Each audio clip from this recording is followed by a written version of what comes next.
Okay. Assalamu alaikum. This is Pasha, the author of The Double Cross.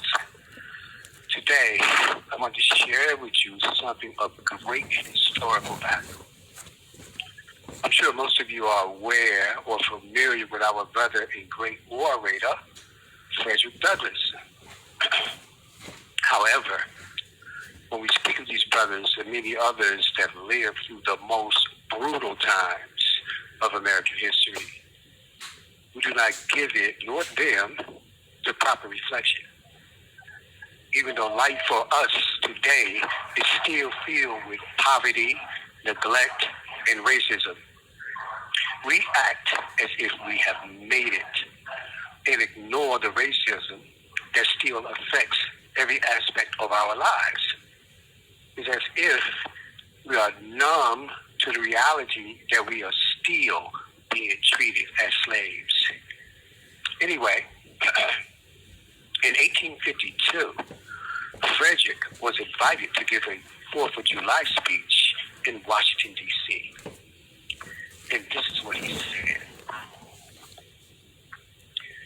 Fellow citizens, pardon me and allow me to ask, why am I called upon to speak here today?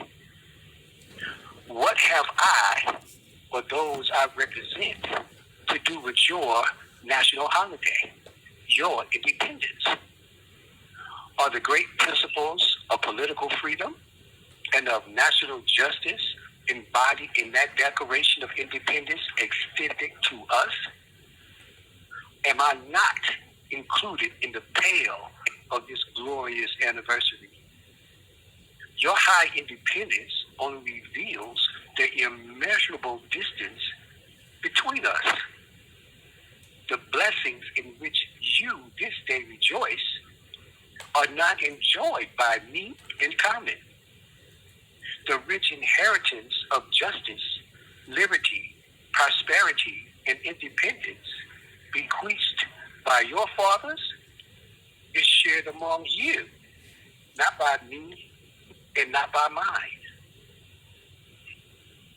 The sunlight that brought light and healing to you has brought ships and death to me. This 4th of July is yours, not mine. You may rejoice while I must mourn. To drag a man in feathers and chains into the grand illuminated temple of liberty and call upon him to join you in joyous anthems were inhumane and mockery and sacrilegious irony. Do you mean, citizens, to mock me by asking me to speak here today? Standing with God and the crushed and bleeding slaves on this occasion? I will, in the name of humanity, which is outraged, in the name of liberty, which is chained, and in the name of the Constitution and the Bible, which are disregarded and trampled upon, dare to call in question and to denounce with all the emphasis I can muster everything that serves to perpetuate slavery. The great sin and shame of America. What? To the American slave is your 4th of July. I will answer. A day that reveals to him more than all other days in the year the gross injustices and cruelty to which he is the constant victim. To him, your celebration is a sham. Your shouts of liberty and equality, hollow mockery. Your prayers, hymns, and your sermons and thanksgivings, with all your religious parades, are to him mere fraud, deception, impiety, and hypocrisy. A thin veil to cover up crimes, which would disgrace a nation of savages. There is not a nation on this earth guilty of practices bloody than are the people of these United States at this very hour. Go where you may, search where you will, roam through all the monarchies and the despotisms of the old world. Travel through South America. Search out every abuse. And when you have found the last, lay your facts by the side of the everyday practices of this nation. And you will say with me that for revolting barbarity and shameless hypocrisy, America reigns without a rival.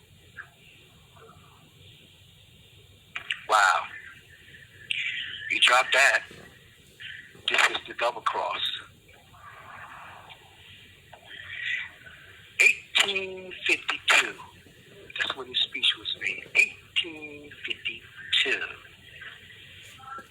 And 1852 was no different than 1952 or 1962.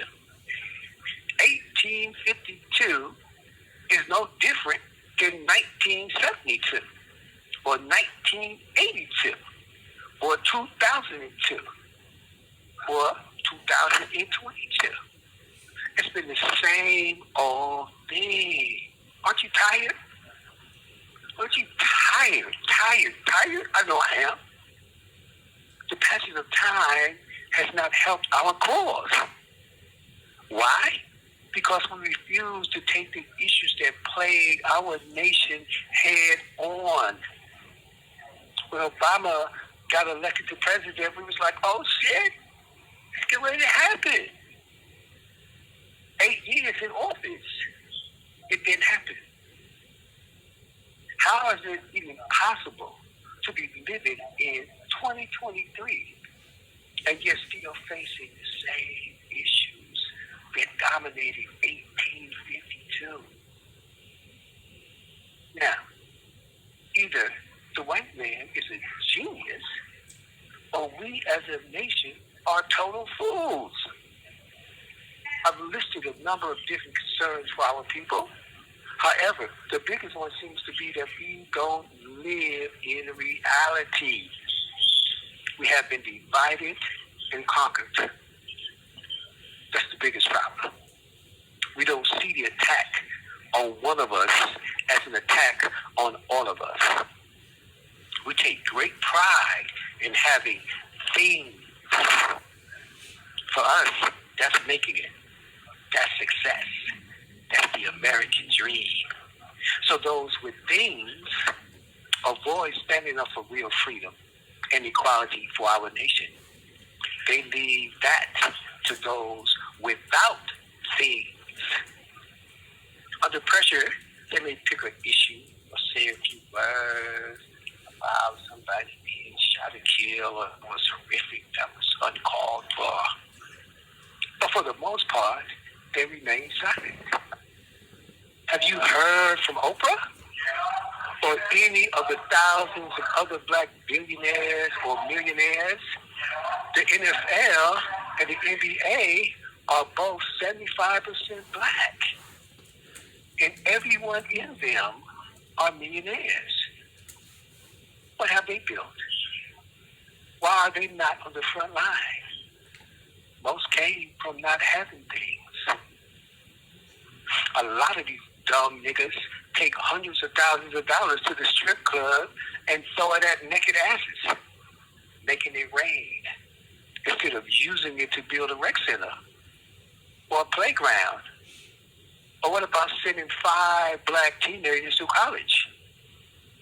Oprah built a $50 million all-girls school in Africa back in the 90s. This is 2023. How many black girls' schools has she built here? How many times has she used her wealth to address social issues affecting black girls and black boys here?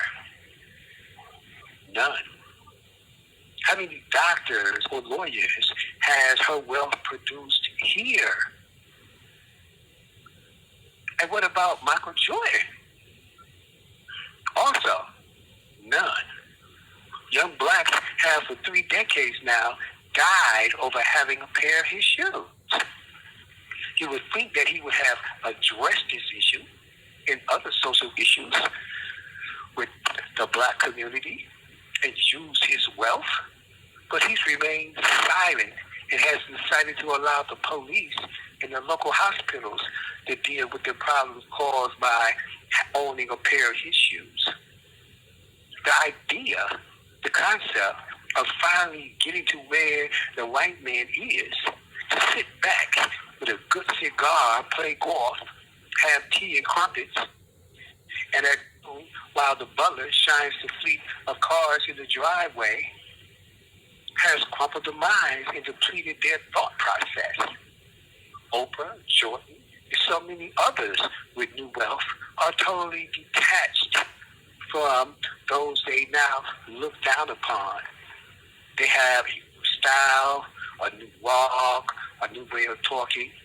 Their concern is not with those struggling to feed their children, or to send them to school, or to keep the lights on. Their concern is expanding their bottom line and hear their names spoken of affectionately by whites. You worked your way up out of that ghetto, boy. I'm so glad you're here. Me too. Thanks. This is the Double Cross. Assalamu alaikum.